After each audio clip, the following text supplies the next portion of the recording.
Good afternoon. Happy Wednesday. I know it's been a stretch. I feel like I owe you guys some streams. This one, I think it should be a pretty interesting one. I found it on Reddit last night, shared it in a couple places, put it on the Discord, shared another Discord. I thought it was really good. And I thought it'd be a good one to go over and talk about. Essentially, the idea is that the question of, or the supposition that soft skills are the hidden key to excellent GMing, more than a lot of the stuff that me and other people talk about online. And I don't disagree with that, actually. I think it's probably true. I think we'll get into the article here, or the post. They post questions, why isn't it talked about, and it's not talked about. And that I don't think is quite true, but we'll get into it because I think it is very interesting. And after that, if we have time, maybe we'll go over some other stuff. But essentially, posted yesterday on the RPG subreddit by Avocado Physical 5329, being a good GM is mostly a soft skills problem. Some Jamaica for the working man. Too lazy, don't read. Mastery of rules and an intricate game world will not, by themselves, make your players enjoy the game. Your personality and, essentially, project management skills matter more, but somehow this topic is often ignored in GM advice videos and threads. I often read GM advice threads and watch GM videos because the topic interests me. However, most GM advice assumes that if the game is good enough, people will show up. In my experience, this is not quite true. Rather, if the social experience is good enough, then people will forgive almost anything else and happily return for more sessions. I have grown frustrated because much GM advice content rarely discusses what I consider absolutely essential to running successful long-term games: soft skills and project management. I realize these are not very sexy words, but players will not appreciate your mastery of the rules and your clever game ideas if you are not a reliable host and GM, or GM, I guess, a structured planner, and a clear communicator. Unfortunately, it remains overwhelmingly the GM's responsibility to keep the game running, despite the fact that players are equally responsible for the atmosphere at the table. In my experience, an asymmetry of responsibility persists, and GMs are in charge of both the content of the game and the social dynamics of the table. Furthermore, it is my impression that many campaigns fail because planning halts, sessions slip and are canceled at the last minute, and energy drains away from all participants. Players are equally responsible for keeping the game alive and energetic with their engagement and enthusiasm. But without a structured and pleasant GM who actually organizes games, then things will fall apart. One of my big arguments here is that pleasantness is the primary trait a GM can possess that will make players return. Is the GM able to make players feel comfortable, seen, and heard? Do players feel safe to fail, safe to be silly, and do they feel liked by the GM? I suspect that this aspect is often not addressed in a lot of GM content because it cannot easily be taught, whereas rules, combat encounters, and neat initiative systems can be taught. A great GM will be very conscious of who has not spoken in the last 20 minutes or who is feeling tension because another player overrode their contribution, etc. Beardy Ben says, soft skills are more important with strangers. Project management makes sense. Okay, well, we'll keep going. Mr. Rourke says to demand olives on the pizza. No, thank you. No olives on my pizza. No. Fundamentally, players will consciously or subconsciously ask themselves whether they feel better after spending a session at your table. If the GM isn't pleasant, then why would anyone return for more than a few sessions? The single biggest contributing factors to whether players feel comfortable at the table are the GM's personality, their ability to read the room, and their ability to guide sessions without being domineering. I would encourage people to reflect on great GMs they have met. Were they great masters of the rules, or were they essentially just pleasant people who also learned rules? In terms of project management skills, I mentioned I can mostly argue from anecdotal evidence, which is useless but fun. An incredible number of nerds are, in my experience, just terrible at planning and executing sessions. They are ideas people, not making it happen people. This makes some sense since planning can be a frustrating job, but this fact simply underscores why this competence is so important. You need to plan the game to get players to your table, and this means dealing with schedules, calendars, signups, cancellations, etc. Although I frame this part of the GM's job as slightly negative, being conscientious about planning and following up is one of the best ways for a GM to show that they care very deeply about the game. If players feel that the GM cares and is willing to do this work, then it is likely that they themselves become more invested. This is doubly true if the GM is reliable and only cancels sessions in the rarest of cases. Michael Fraker says that they try to go around and specifically call on people who haven't spoken in a while. That's a good tip. I mean, I think this person's, they're not wrong about anything they're saying. I think there's some parts of it where I don't know if they're giving people credit, but I also don't know what content they're absorbing. I realize some of this is anecdotal, but I really just want to encourage us to reflect on soft skills and personal competences. I would love to hear your experiences and opinions on this. I do not want to suggest that rules mastery and prep are useless or that soft skills are impossible to learn. Rather, I want to encourage people to think about what actually makes players return. I suspect many will find that their carefully tested initiative systems and carefully balanced and combat encounters are less important than laughter, comfort, and good-natured banter. If GM advice threads and videos really want to help people, then they should address how to make players feel welcome. How to do this depends on the GM's personality, but it should be part of the discussion, even if it is hard to teach these things.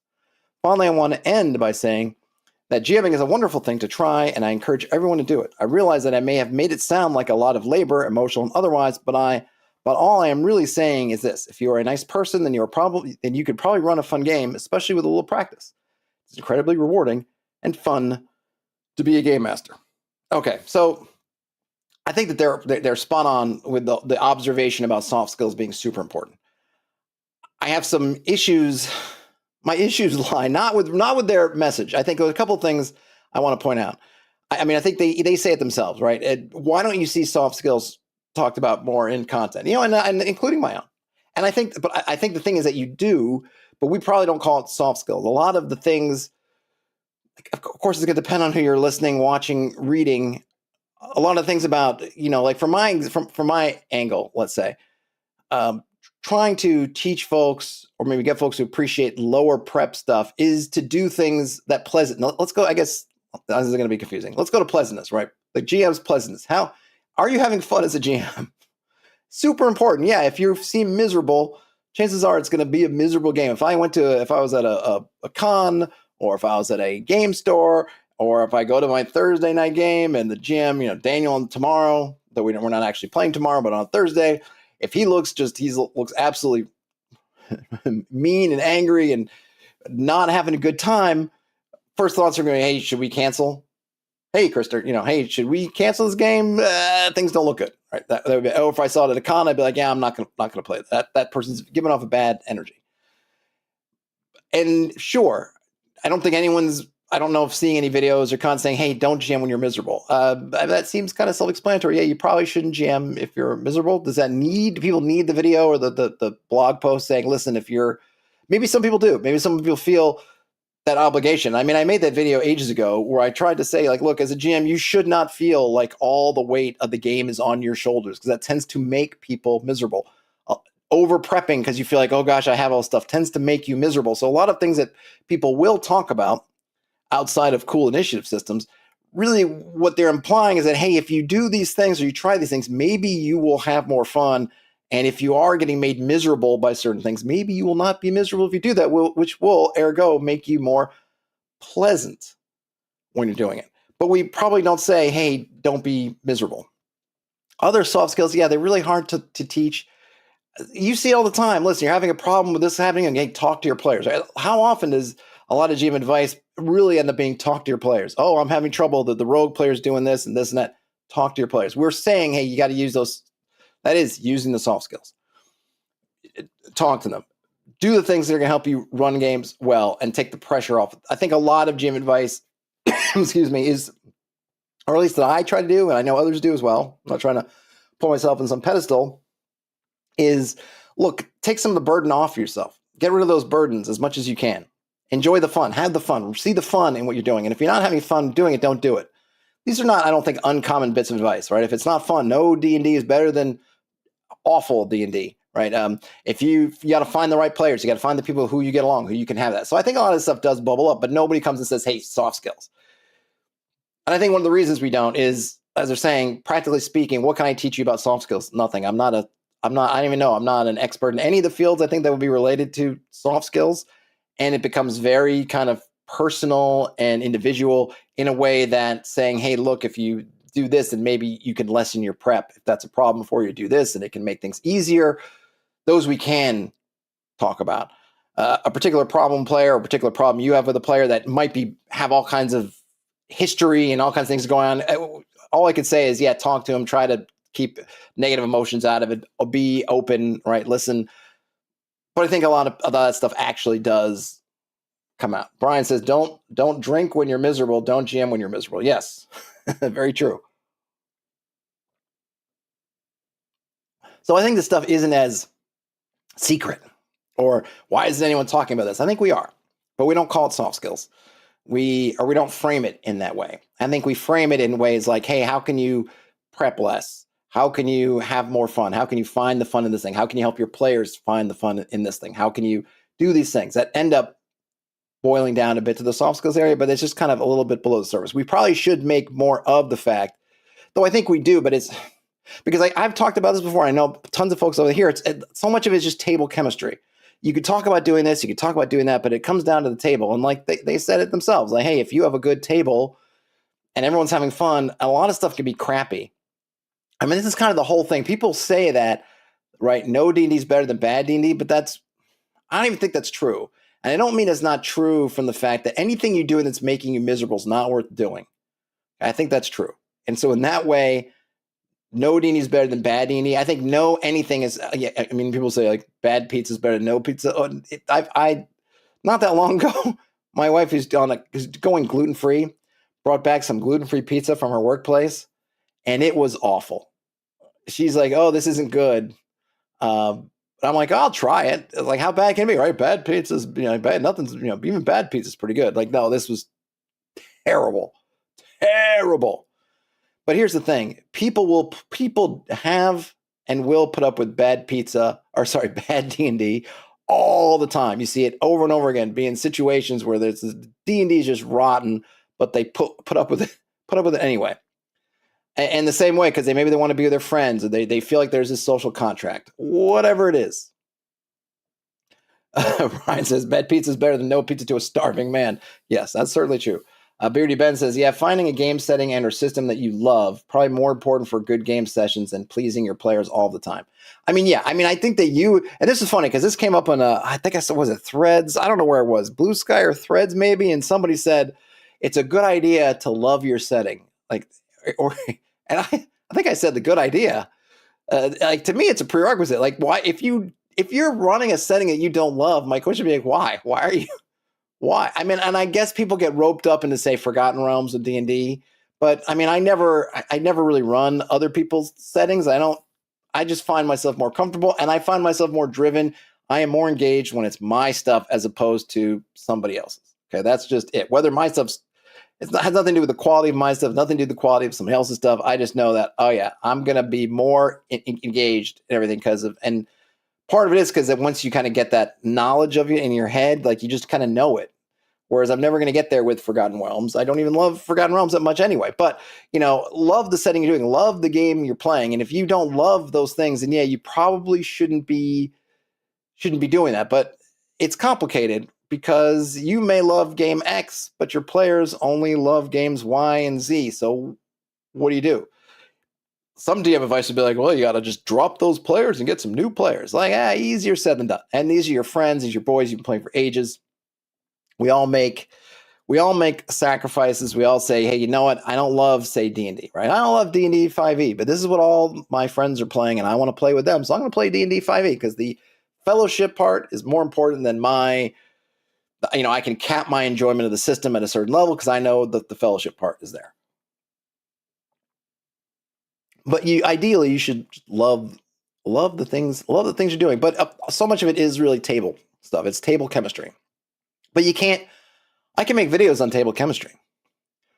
But what can I tell you about it? I can't make it happen for you. It's a lot of luck. It's a lot of trial and error. Some people go years and years and they're bouncing around. They never find a set of 3, 4, 5, 2 players even that really vibe with them in a good way. Other people will just run into it and they'll have it. They started playing in middle school and they're still playing now 40 years later. And some people, they don't find it. There's no rhyme or reason to it. I mean, you could try to make yourself, you could maybe look at it and say, am I the jerk? I can't get along with anybody. Am I the problem? I mean, sure, there's some introspection you could do. And there's maybe something if I was a psychologist or, you could maybe have a video on what to do. But ultimately, it's like you just got to find some of those people. And I don't know how you find them. nobody really knows how to find them. A lot of times we just luck into it, and you mold yourself a little bit, and they mold themselves to you, and you end up in this great spot. But there's not a what can anybody say about that other than like, hey man, they're out there? Because people be like, oh, I can't find players anywhere. It's like, oh, they're probably out there. I don't know what to tell you. I don't know where you live. Do you live in a town of a population of 5? No, you live in some place. You swear up and down there's no other players there. I don't know. There probably is. I don't know, especially nowadays, probably some other players out there. You got to find them. Well, I don't like any of them. They don't like me. Like, I don't know what to tell you about that. Are you the bad? Are you the one that's not getting along? Are they the ones that are not getting along? I don't know. But there's one thing I probably want to push back on a bit, and that's the project management stuff. So I think there are two things. There's two different skill sets to being a GM, because you can go far ways as a GM not having to touch the project management stuff. For example, you could be someone that plays games at a cafe, right, or a board gaming store or something, right? Here in town, one of the chains, local chains called Hexed Company, they've got in different locations on different days of the week, they host gaming nights. You sign up on their Discord, say, I'd like to run a game, and they essentially handle the rest. They post the game. People are interested, they'll come and play. If not, they don't, whatever. It's all kind of taken care of. Or you can play at a con, right? Yeah, I'm going to run games at a con. You don't need the project management skills to run games at a con. You're just running a session. I think there's that kind of session. I guess I would say there's session game mastering. Is, hey, you're playing the game in that session. Here are some things you can do to help that session and whatever ancillary stuff around that, like prep or whatever. Then there's the campaign part of it. But a lot of this just isn't under your control. I do not agree with the idea that if you as the GM are a wonderful project management person or manager, that is going to make your game last. It's not, because all this stuff about cancellations and all that, yes, you have some control over that a bit, but only as much as you have a certain number of players who are taking part. And if your players are all flakes, if this particular group of players, 2 of them on at the same time, and they're all bowing out the last minute, those last minute cancellations, that kind of scheduling inconsistencies, it's not on you. Now you could say, like, listen, I'm running it whether one person's there or 8. That's fine. Maybe your players will go for it. Maybe they won't. But other than that, I mean, you can try to minimize all the. I think if you're going to be the GM, you need to minimize the flake. You can't be. I would say this: the GM cannot be the flakiest member of the group, because then the game will fall apart. Because if no one can depend on the GM being there, it doesn't matter how many other players can show up. If you're the GM and you're flaking out all the time and you're late and you don't show or whatever, then the game's it's over. Okay, so you can't be that person. You have to be timely and consistent. You got to have that. But the rest of it, project managers, my wife project manages, okay, you're doing this for a business. There is a great built-in motivator to get people to listen to you and to do the things they're supposed to do and be on the schedule. And that's because it's their job. Okay. You can only project manage so much as the GM. Other people have their schedules. Other people have their priorities. And with the right people who all have the same priorities as you, it's going to work fine. But again, it's probably less due to the project management skill and more to do that you guys all have the same priorities and the same desires. If you can be as organized as all get out, but I don't need to recount the amount of times people have had players that just ghost them and things happen, everything falls apart, and it doesn't have anything to do with your skills as a project manager. So I think that's just, my anecdotally thing says that's just wrong.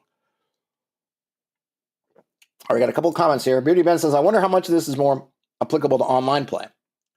I don't think it's any more or less. I think it's even harder with online play, because especially if they don't know you, it's really much easier to ghost an online thing than an in-person thing. I mean, people still ghost in-person stuff all the time. But to the extent that there are real people who you may have to, especially if they're your friends or something, you may have to face, if someone's going to just drop out and silently quit or just no-show, it's a lot easier online. Right? You can turn off your Discord or do whatever, and you're done. They don't know who you are. You just whoop, you're out of there. It's a bit more when you see people, you may know them in your outside life, but the same things apply. I just think it's harder. I think it's harder to get things to stick online, because it is so. I do think. I don't want to besmirch anyone who does the paid GMing thing. I get it. There's a market. People want to pay, and kudos to you for for being able to make a life out of this, those who can, or make some extra money, people who want to pay you. I think I don't love the way it monetizes the hobby. That's kind of what I don't like about it. But that's my own thing. What I will say is that I think that when people are paying for something, then there's an incentive for them to show up, just like with their job. If you don't show up, we're not paying you. Okay, I'm going to show up. Hey, if you show up, you're down $20. Well, I don't want to be down $20. I don't want to just throw it away, so I'm going to show up. And with online pay in particular, it's so easy just to join and then drop that I think that people, like with everything these days, people get so much for free and they get so much that they don't see the value in it, like music and all kinds of stuff. Hey, it's so easy. There's so little barriers to just saying whatever, whenever, that people don't see the value. And I think to that extent, when you have to put some of your own skin in the game in some way, you're going to start to value it more. And I think meeting online, does that in a way, at least the social part. If you have to look other people in the face, or if not in the game, if you don't show, then you got to look, hey man, where were you last night, kind of thing. And not that people won't do it because they do it all the time, but I think it's going to be less. Whereas online game, if there's nothing like that, then it's just really easy. It's just difficult. But I don't think that this is more applicable. I just think the project manager thing is just misplaced. Yes, of course, to the extent that you can be organized, whatever, as a GM, absolutely. But that's not going to be the big thing. To me, it's more, I think, do you love what you're doing? Do you find players who love also what they are doing with you? Do you all love this thing together? Then your game's probably going to survive. And then, yeah, the other stuff, we've been with this group playing the One Ring, and I couldn't go this week, but, they played. And I think everyone's really enjoying it. And I think we all don't know the rules all that well. We're doing all the things that people would say, including myself, like, hey, let's avoid doing that, right? Let's not stop the game to look up a rule. But we're all curious about the rules, so we look it up. But we're all engaged because we all want to know the rule, and it's not hurting us. We don't have one person over there grumbling like, oh, I can't believe that, my flow or whatever. No, it's like we're all into it. So it works because of all these other reasons, because we really are, we're immersed in a way, we're engaged in a way. And if you can find those people who can be engaged in those things with you, you're going to do well. But we don't talk about the soft skills as much. But like I said, I think we do talk about it in some ways, just maybe it's more below the surface, like one level below the surface. And then the other thing is what can you, if I want to give you some practical insight, or at least as far as what's worked for me, whatever, it's hard to do that with the soft skills thing. I think that's why they're called, part of why they're called the soft skills. And maybe it would be good to get somebody like a psychologist or somebody who does counseling or something, to kind of help with some of those things. I do think one thing that they slip in here, which is good, is right, the making people feel, what do they say? Making people feel heard and seen.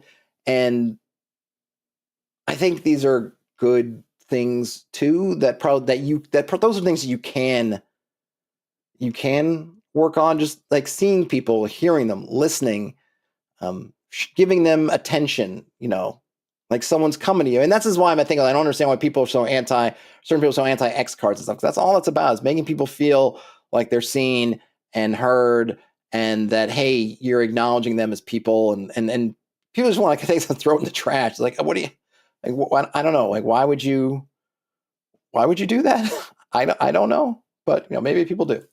Hey, Mr. Goats says, do the paid game masters have to be so annoying about it though? Every space they're allowed in, they spam the high heaven. Yeah, I mean, that's more about the communities, I guess, and the rules of what they allow. I mean, yeah, like a lot of Discords and things, right? They'll say, hey, you can advert. And look, I'll say, hey, I stream something and post a link to my stream or something. But, they'll say do it once a day or once a week, or you have to be active in the community so much. And yet, I mean, in people should not just be drive-by marketing places. And I do hear you. Sometimes you'll see, and I see these guys are running, a million games, which I get it. Like especially if it's something you're doing full time, got to run games. You got to run games to run games. So you want to be adverting as much. Because I thought about doing it myself. So I'm like, man, I could use some money. I could use some cash. Should I try doing this, start playing stuff? But I just always bounce back on can I enjoy myself and bring the joy and pleasantness if it becomes an obligation?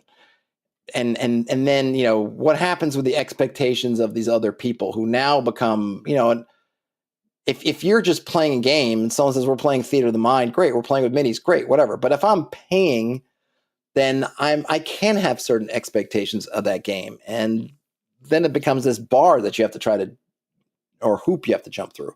I don't know. It's a quandary without an answer. But I get it. For people who really feel like they can't, I really do think that there's a lot of people say, like, well, I just can't find anybody anywhere. I question it a little bit. I do. It's maybe unfair. I do. I question it.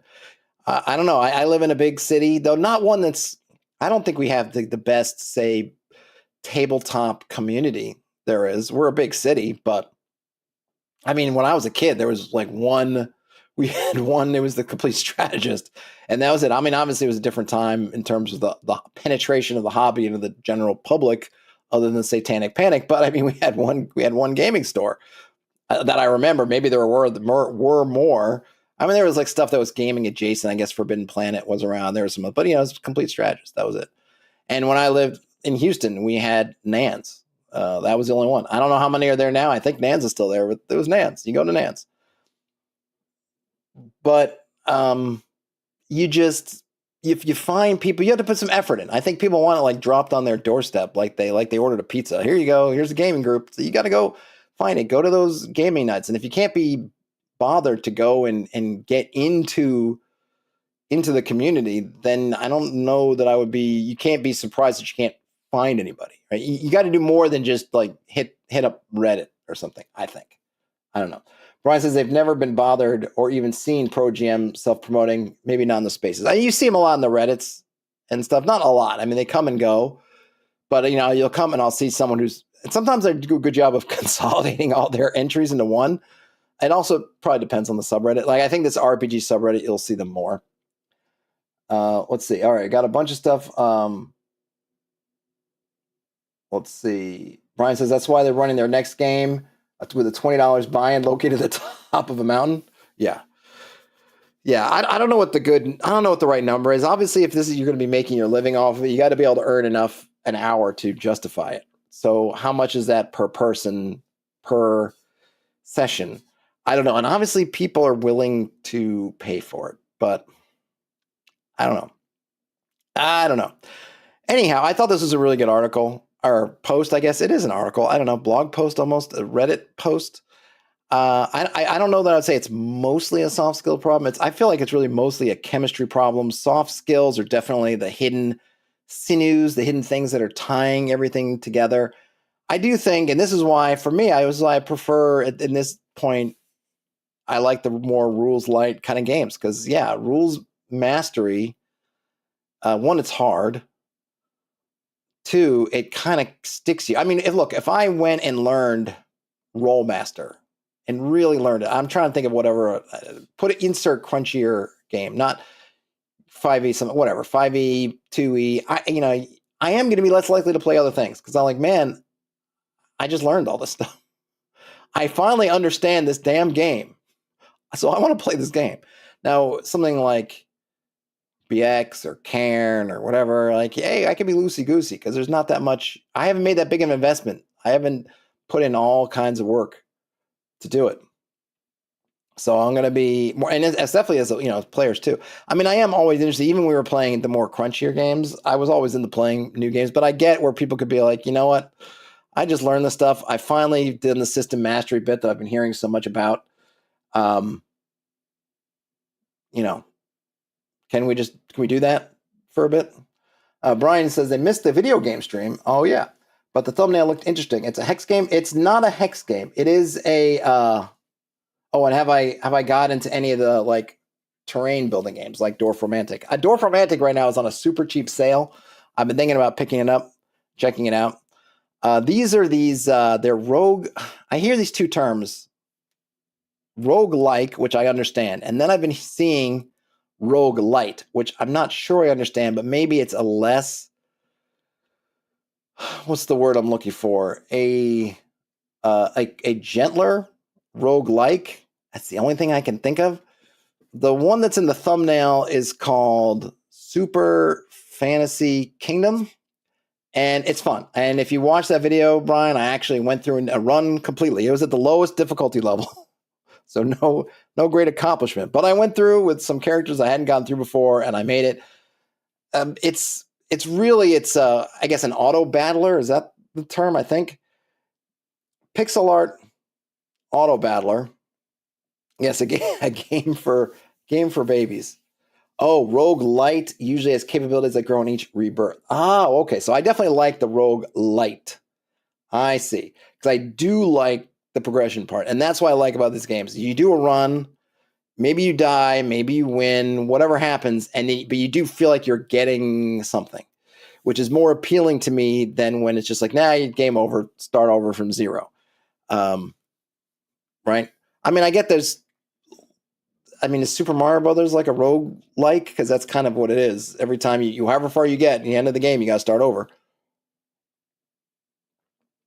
But I like those games. So, and I also like the pixel art part of it. So Super Fantasy Kingdom, you have a town that you're developing, and it's pretty set. Here's the thing I think that I'd love to see out of a sequel. There's not a lot of flexibility. There's not a lot of different approaches to the town. The town, you have certain buildings you build to gain resources to get stuff, and you have your units. The flexibility, kind of where the strategy comes in, is the synergies between these units you have. You have a base unit you start with that has a certain kind of power. They attack a certain way. They do certain things. They have certain patterns, and you're going, okay, great. And then you can team them up with other units and other things to help get synergy. So in the game I played that I went through, oh, it's not random. I see the randomness. Okay. In terms of roguelikes, the random part. So in the run that I went through, I had one guy, he basically just goes up and attacks people. He makes anybody he kills, he raises as like a little undead minion, but they're mostly useless. They're not very good. He runs up and attacks things. But my real synergy was I had one guy that makes people wet, like he literally drops big splooshes of water on them. But that wetness, which is a status effect, hey, you're wet, and it shows you like dripping water, makes you more vulnerable to shock. I think it might even work with other things, but I was using shock. So I got the guy who does shock, and I got the wetness, and I got this guy dropping wetness. And so a lot of my things was trying to figure out, okay, I got this one guy running around the board making everybody wet. Now let's see how much shock I can build up, because then I can use shock to a better degree. So that was kind of my strategy. And different units, you're finding. So you're trying to kind of find with who shows up and what kind of things you get, whatever. So you're sort of building up this little force, and they're defending your town. And essentially during the morning, everything's kind of quiet. During the evening, monsters are coming. But then as you're just they have this kind of meta currency shards. You find shards. And shards allow you to do stuff, basically expand the world, which gives you more stuff. You start with more resources. You get more workers to start with. You get some other challenges you can do, and you kind of do that. It's a lot of fun. I guess I would like more of the town. The town feels like it's basically how efficient can you be with the resources. That's kind of all it is. And I think at some point you're going to reach this peak efficiency where you know what to do with the town, and there's not that much. I think there's very few wrinkles there with the town. There's not that much variety of structures. There's not. I mean, like there you can. I go in one direction where I go one way, and you could probably a couple other things, but there's not a lot. I don't think there's too much. Not a lot of like really. Once you kind of figure out like, okay, here's what I need first. You have different resources. I need wood. I need gold. I need stone. I need whatever. And the buildings kind of do that. And after that, it's kind of you're just there. You're sort of just kind of trying to juggle that efficiency while trying to get your crew together. But it's fun, and I think it took us an hour and a half to get through to the end on that low level. But I also like that's kind of got that finite thing. It's like, hey, you're going to know that this run is finished, and you're done. And then Nine Kings is a kind of a shorter, crazier one. I kind of would love to merge the two, because I love the sort of Nine Kings. You're making a little base, then you're sending out troops to fight things. And they just want you to break the system, basically. You can get all kinds of crazy modifiers for stuff. And they're like, yeah, just throw everything in there and just go to it. Whatever you can figure out, all these weird combinations, go for it. And I really like that. I like that kind of randomness in terms of like, oh, I can make a new thing. Like I can make this guy who explodes, but also shocks people and is also gigantic. And it's just, you can do any kinds of weird, crazy combinations. And you don't really have that. It's more just leveling up these specific things. I'd love a game that had more of that kind of procedural. I always think of games like Borderlands that had that with the guns, where there were just all these crazy guns you could get, and then you could just keep making crazy guns. And it's like, oh, I could always just make new things, or you could merge things together and make new things. I'd love a game that kind of gave me some of that, where I could really feel like I'm doing my own thing. And I always like something where slower, like something that's a roguelite, but also not as fast paced. I'd love to do something more leisure roguelite. Cozy, are there any cozy roguelites where it's kind of cozy? I think seems to be code for kind of slow moving and methodical and just peaceful. I'd love that, but kind of give me the roguelite stuff. I don't mind that, but maybe a little bit slower, maybe a little bit more contemplative, and then with a bunch of like, I can like stuff's random, but not just the kind of your world's random or whatever, but how you also have a lot of freedom to do kind of your own thing in that space. That would be kind of my wish list. All right. How much time we have here? All right, so we got plenty of time. So let's go. You know what? Let's go look at the OSR. I didn't do it on Friday. I didn't stream. So let's go see what's going on. Okay. I don't know what the Prison of Hated Pretender is, so I'm not going to do that. What's the NSR Ardenvool? I don't know. Okay, here we go. Snarfilingus posted, retainers taking a cut of the whole group's treasure versus the treasure of the PC that hired them. I'm aware OSC and others have retainers typically draw a half share of the whole group's treasure. This means that a player who wants a retainer will be diluting the XP for the whole group. The other way I've seen has been for the retainer to take a portion of the treasure of the PC who hired them. This way, high charisma PC who wants to hire a few retainers doesn't slow down leveling for the rest of the group. What is your favorite way to handle this? Michael wants to ask, can we talk about how D&D 5e has a surprisingly good DMG? Has the conversation on the DMG turned, Michael Frager? Because I always heard people complaining about it. I never had a problem with it. Are we talking about, was it 2012 or 2024? I'm guessing we're saying 2012. I have it. It's been a long time since I've cracked it open, only because I don't play it. I know people like their dungeon generation stuff. But maybe are people it's a reappraising? Okay, there it is. Mr. Ghost says 2024 DMG was good. 2014 was pretty bad. Yeah, I didn't have a problem with it, but I had a lot of stuff with my experience of 5e was, I think, I would just kind of backfill stuff from the past. So I wasn't looking at it like this, like the 2012 DMG was going to be my only resource, right? Or I don't know. I just wasn't looking at it that way. But it was. I like that it's not. I like that it's optional. But I suppose in theory that the AD&D DMG, did you absolutely need to have it? Maybe you did. Maybe there's some stuff that's only in the DMG. I like that it kind of made it optional, and I like that it got into more advanced topics. So I felt like you could really get started with the box set. Then you could pick up the monster manual and the player's handbook if you wanted to then go further. And then when you felt like you were hitting some invisible walls and things, and hey, there's the DMG to kind of fill it out, but then you could kind of work your way up to it. And you could get a long way, or really as far as you need without it at all. But I know the whole stuff with CR and stuff was, I don't know, people don't find it very well done. I never really got into it, so I can't speak to it, but okay.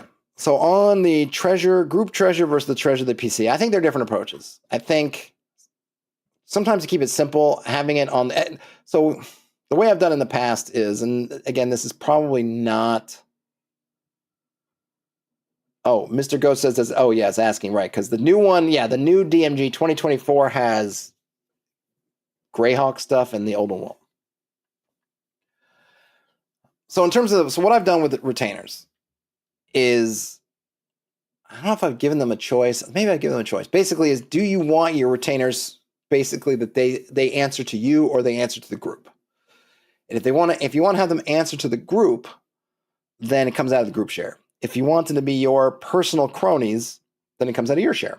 And that's kind of how I work it. And it generally ends up being a one-time. It's not, I don't really get complicated. I mean, I suppose you could about these are the group ones. These are my personal ones. I kind of do it. Hey, look, we're going to do this one way or another way.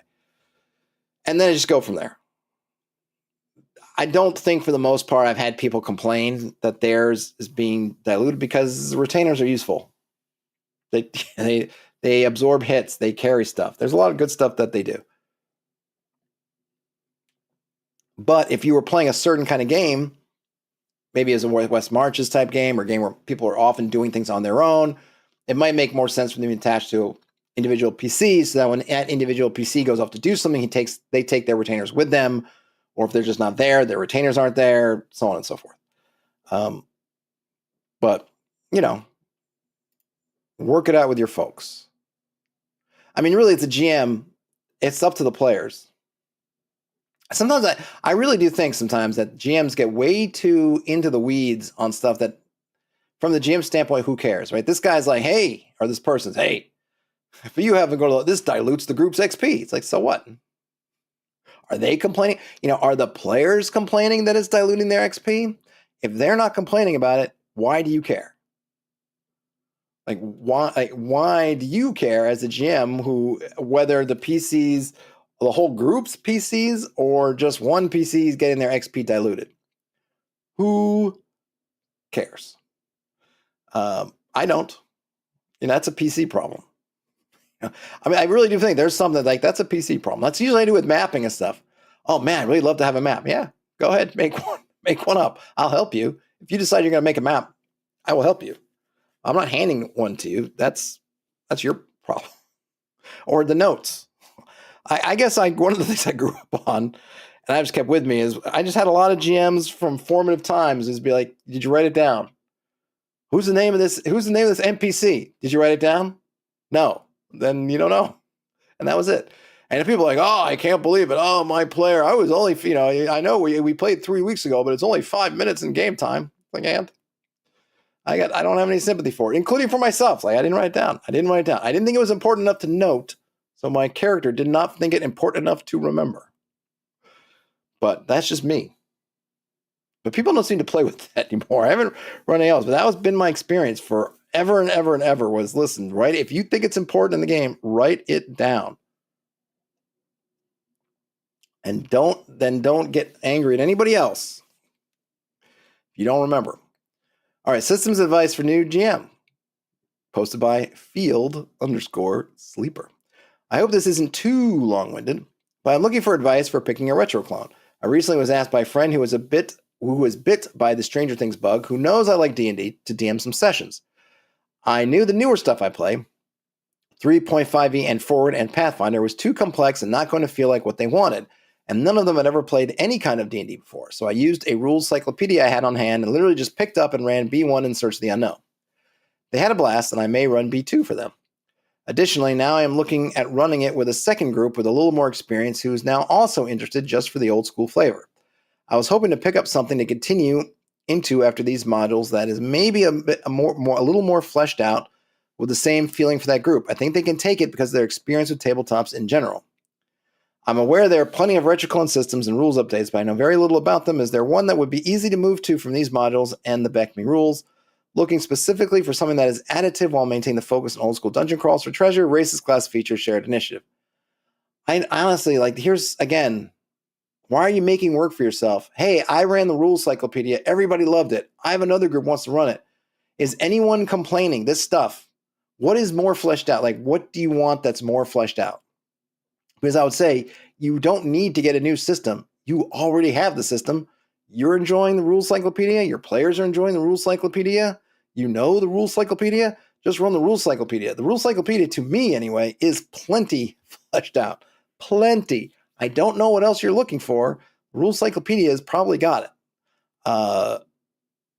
It's like maybe just we GMs, referees, whatever, just cannot help ourselves from always trying to seek for more. Like, unless your players are searching, and I don't even know what more fleshed out. What does fleshed out mean? I don't even know what they're really asking for. Do they really want 3.5? Is that the kind of they want it crunchier? I don't know. They're not saying it. Fleshed out is kind of super vague. But I'd say, like, you got the system. You don't need to look for a new system. You've got the system. You know, I mean, I spent a lot of time trying to find out, like, hey, where's a system that I can just play in this system? Not that I don't mind, not that I don't want to play new systems, whatever, but just for me, like, if you get me on the moment saying, hey, I want to run a game, like, I got a system. I don't need another one. I got it. Everyone's having fun with it. Why do I need to go find a new one? Why would you do that to yourself? Why would you do that to anybody? Just play what you got. Or if there's a particular issue, something that's missing, well, I really want crafting and Beckman doesn't have crafting. Okay, like, we can help you. Or I really want this one. Okay. But I feel like, again, it's this GM who's just reaching, oh, I want some a little more of this, a little more of that. And they're just going to make a whole lot more work and uncertainty and everything for themselves than if they had just been like, hey, you know what? We're all enjoying Beckme. We're enjoying it. But I always wonder with this, I'd really like to delve into this more with someone. Like, what are you looking for? Because I guess I've never been that person. I was happy paying BX. I was happy paying AD&D. I was, other than the fact that combat, I wasn't really happy paying 4E because the combat stuff just got too, everything just got too drawn out. 5E, playing it was fine. I never had playing it. Combat was a slog again. So I wasn't super loving the combat, but the people I was playing 5E were also very combat focused. So I just knew when you're playing that game, and that was also the 4E group, we're playing that game, we're going to be doing combat 99% of the time with very little ways to mitigate it because that's just what it was. It was like combat set piece into combat set piece into combat set piece. Other than that, I really haven't gone into and saying, and those things I guess I would say is as much about the groups as it was about the games. More about the groups, in fact. But I really just, you like the game, I'll just keep playing this game.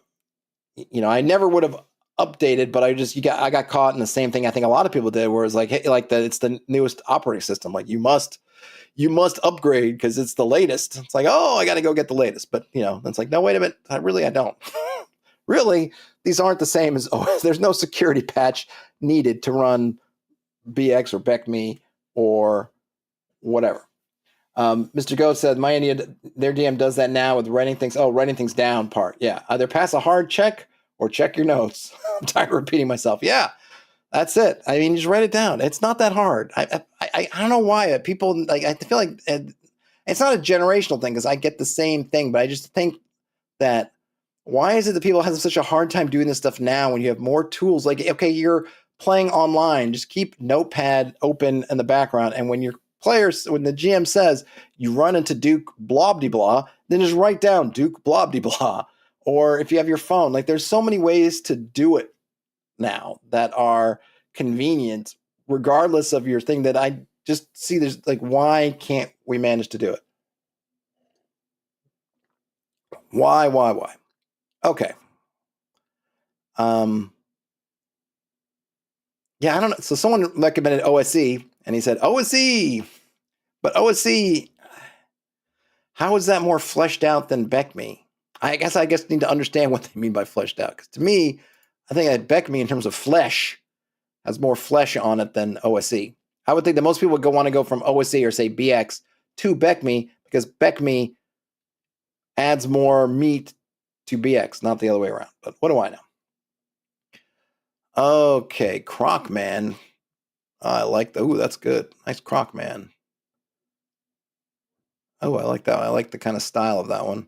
Namari Saint meeting a demon. I don't know what a Namari is, but it looks cool. Suffer, an OSR-inspired indie fantasy horror film. Ooh, that looks cool. Centaurs of the Steppes. Okay, learning from the Puzzle Dungeon Jam. Oh, I didn't do the Puzzle Dungeon Jam. I didn't even know it was a thing. Looking for visually distinct hex tile sets. Sewer Scum. All right, here's one of these. This is posted by Colorful Bar. Question for players. Which aspects of a given setting get you excited to play? When the DM gives you a setting primer for the next campaign, which parts tend to get your juices flowing? What I mean is which information is the most important to make you think, that's the world I can't wait to explore. That's a character I can't wait to play. On the contrary, which parts do you skip or ignore? I find a lot of these are they're just hunting for information without wanting to say what it's for. Like, I'm working on a supplement. I'm working on a setting, and I want to know which parts you like and which parts you're not going to like. Oh, Krister's got a site to hang out. Hold on a minute. Of course, Krister. I'm happy to go there. Yeah, I'll check it out, and I will. Let me give this a pin. Oop. Okay. I think the gameable stuff. I mean, look. I think the thing is about a setting is you really need to delve into the stuff that excites you. Ultimately, who's the person? And you, I meaning you, the creator, you, presuming you're the GM. I mean, even if you're doing it for other people, what excites you about it? And then delve into that, because you're not going to get other people excited about something you're not excited about yourself. Yeah, Michael says, yeah, be my research. Yeah, right. I mean, I feel like that's exactly what it is, right? Oh, I'm going to do a thing and I want to know. There's a lot of those kind of things. Some people at least are honest about it. I'm writing a paper on this. I mean, I don't know if they really are writing a paper, but at least they're saying something like, yes, I am using this for research. But I think you get a lot of this stuff. If you were to develop a setting, what would you like? I think ultimately I've just come around to, you got to go with what drives you. And then if you were able to transmit your excitement for the thing on the page, you will find people excited by it. But I think beyond that, it's just the gameable stuff. 1,000 years ago, blah, blah, blah. Like, who cares? And it's not that in a vacuum. I've read the Silmarillion. I've enjoyed the Silmarillion. But that is the exception to the rule of, if it doesn't matter to anything that's going on now, then that's the thing you can skip out on. 1,000 years ago, awesome stuff might have happened. When you set your game in the past, let's say you're writing a setting and you have the setting now. Yeah, you want to put a little timeline and you're making a little appendix. Timeline B. What happened for the first 1,000 years of the whatever empire before the stuff that happened now? Fine. But it should be small and it should be full of, and the extent that there's stuff that is there, it should be the stuff that's important from now. Like maybe people venerate the first kings from 1,000 years ago are now venerated as gods. And here's like something like that. Like, how does it matter? What is going to matter to how we play? Right? Hey, that's a world I can't wait to explore because it's got like cool stuff. But what is cool is going to vary from person to person. You're not going to, a Discord thread probably not going to give you. You're going to get a billion different things. Even if they all gave you the same thing, it doesn't mean that's actually what they want. That's the other kind of thing. Hey, there's a character I can't wait to play. Well, what character are you getting in your setting? Maybe there's a class they can't wait to play. Is there something interesting? Is there a species they can't wait to play? You might get some. I kind of tend that kind of stuff gets. I wouldn't. I mean, I suppose people will hang their hats on a setting like, look, in this setting, you get to play honest to goodness dragons or something, and not Dragonborn, but your actual dragons. Ooh, that's cool.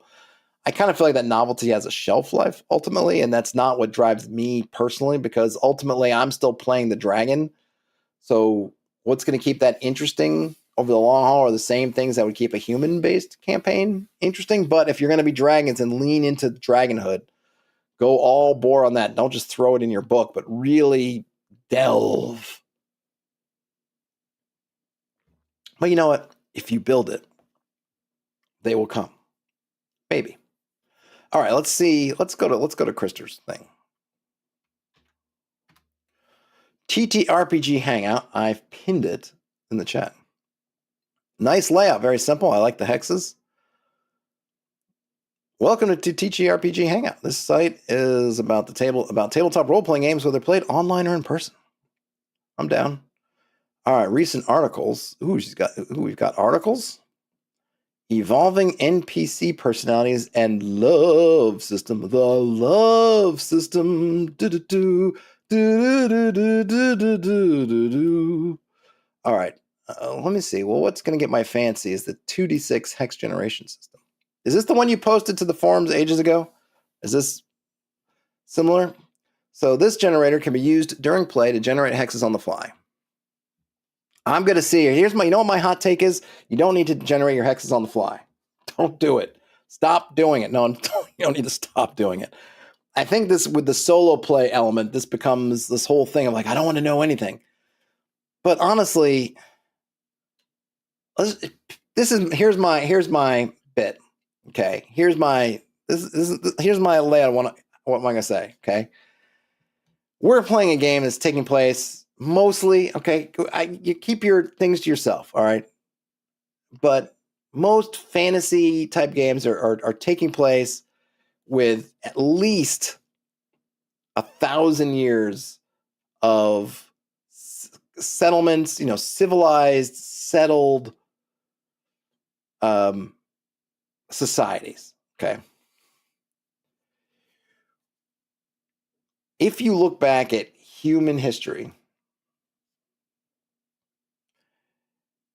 I don't know how far back we'd have to go before you would be running into this issue of literally it's like a blank canvas until you go fill it in. Now, this is not even beyond like, hey, go to a tall hill and just look around and see what you can see. Forgetting that part of it, okay? But just the part that there's people everywhere. And you inevitably run into people who you inevitably figure out how to communicate with. And then you inevitably ask them what's over that hill, and they tell you because they live there. Or they know somebody who lives there. Their cousins from there. Oh, yeah, or some other people from there. And then you keep going.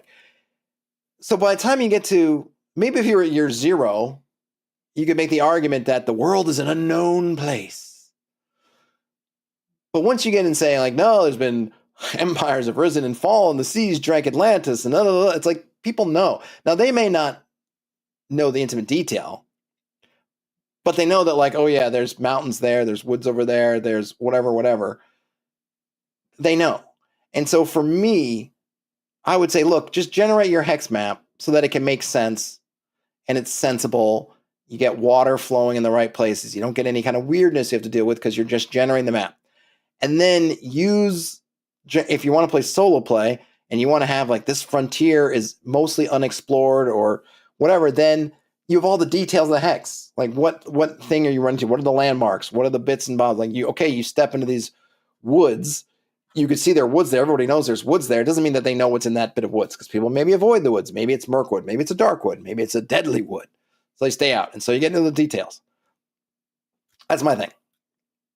I appreciate, though, the folks that are doing this hex thing, but I just think you end up trying to, I think the reason why I come to this whole thing is I think you end up trying to solve for difficult problems like water flow that don't have to be problems at all if you just assume that the people who've been living in these lands for possibly untold age, especially in your fantasy games, like the elves have lived here for 10,000 years and they don't know what's 3 miles down the road. They don't know. They never wrote it down. They just closed their eyes and nope, not doing that. Like that kind of thing. All right, that's the end of my hot take. All right, so we can use some, we got this hex generation table on a 2d6. You can get water, swamp, plains, forest, hills, mountains, or volcanoes. And also some modifiers. What does the modifier do? So we generate the first hex. You roll without a modifier. Krister says that the water is a good point. I have a solution for that, but I haven't added to the article yet. Yeah, you probably should, because water to me is the big thing. Well, I mean, there are two things, I think. One, you can end up with terrain that doesn't make sense next to each other. And some of that doesn't matter so much. It's whatever. It's fancy. Make it work. And I see you're doing like your modifiers. You can do that. Or you can end up with like stuff that's... so, for example, in your thing, let me see. When you're generating a following hex... All right, so hold on, let me see here. Because the other thing is you can get a situation where, like, what if you want mountains near water, which does happen, or a volcano near water, which absolutely happens. Can you get it if you're modifying it? Or it becomes really unlikely when maybe it's not that unlikely, since a lot of, say, volcanic islands in the Pacific, it's not that unlikely a thing that if you get a volcano in the sea that it's eventually going to form an island kind of thing. It's like, it's not that unusual, maybe. I don't know. I don't know the percentage of volcanoes next to water, but you can end up with, like, you're trying to solve for different things, and you can end up with not weird, but the distributions can be really hard to figure out because you can't necessarily take advantage of a lot of adjacency and stuff. Okay, so when you're generating a subsequent hex, you get the greatest negative. -2 is greater than -1 modifier, if any, from adjacent hexes. I see. So you are checking around. But if you only have one hex known, then the next one would be just that one. Then add the greatest positive modifier from adjacent hexes. You now have the modifier sum. Aha, okay. Roll 2d6 and add the modifier sum. I see. So if you had swamp, you had plains and swamp, you'd end up with a -1, so you're more likely to get more swamp. That's interesting.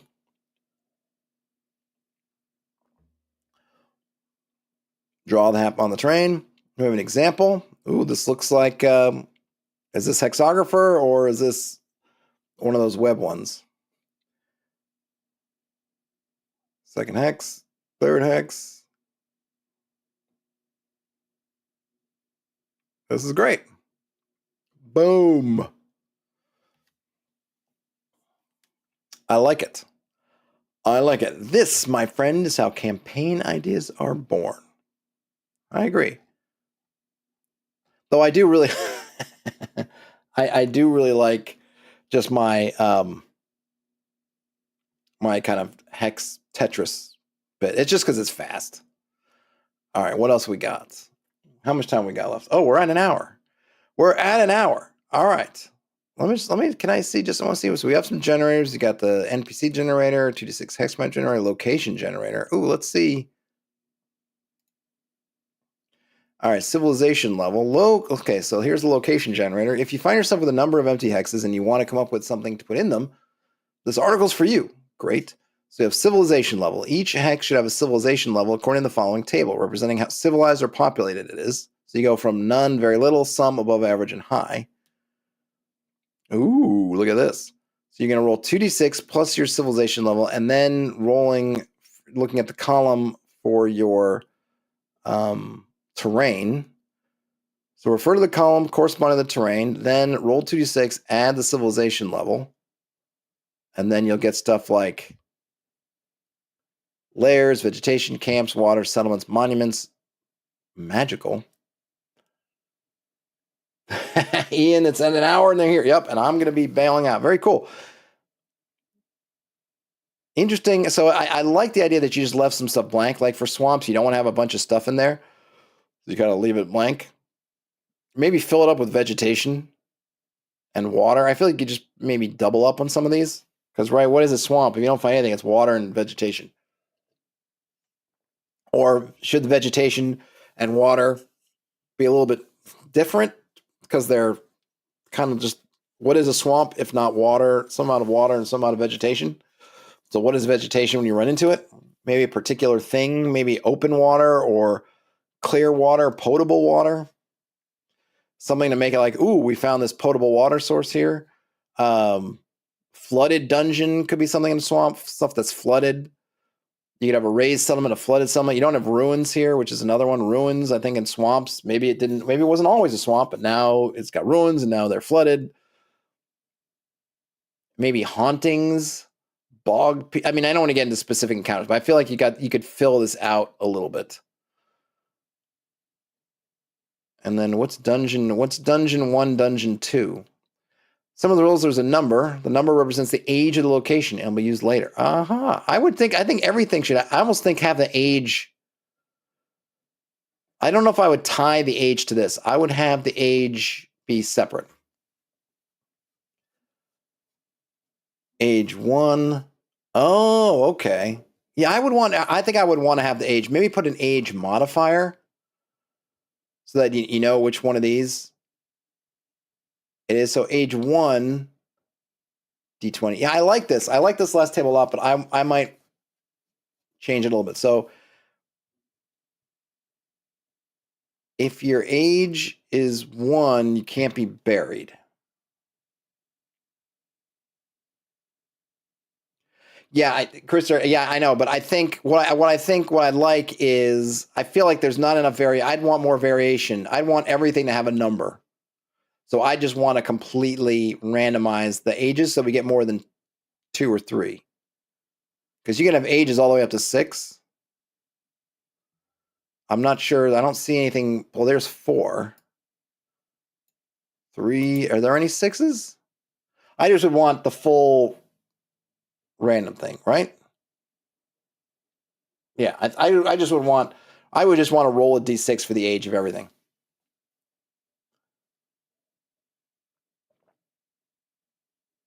And maybe I would use a 2d6 just so I can get a little bit of a, I know it's like a stepped, it's not a full bell curve, but some kind of stepped to get them more in the middle. So that most of the things would be in that probably 3 to 4 area, with some that are really new and some that are, few that are really new, few that are really old. Like, I don't know, I would just come up with the D12 I think, or a 2D pyramid. Yeah, maybe it's pyramidal. But this is very cool. Very, very cool. All right, folks. Well, thanks for hanging out and chit-chatting with me. And thanks to those of you who checked out. So if you're curious about the video game element, I might do some more video games, especially over the next couple, like, week or so while my wife is gone, because then I have the nights to myself after my daughter goes to bed. I might even do it again tonight. I don't know. We'll see. Or I have to work on some other stuff too, some actual gaming, like tabletop gaming stuff, which I might work on tonight, and I might be on stream. Ooh, Mr. Goats is generating a map. Nice. Good luck. I'm going to try to, like I said, do some more catch up stuff during the week. But that's all I got for now, folks. So stay warm if you're in a freezing place like I am at the moment. Still tons of snow from Snowpalooza over the weekend. Have a great day, night, whenever you end up watching or listening to this. Game on, everybody. Talk to you later. Bye now.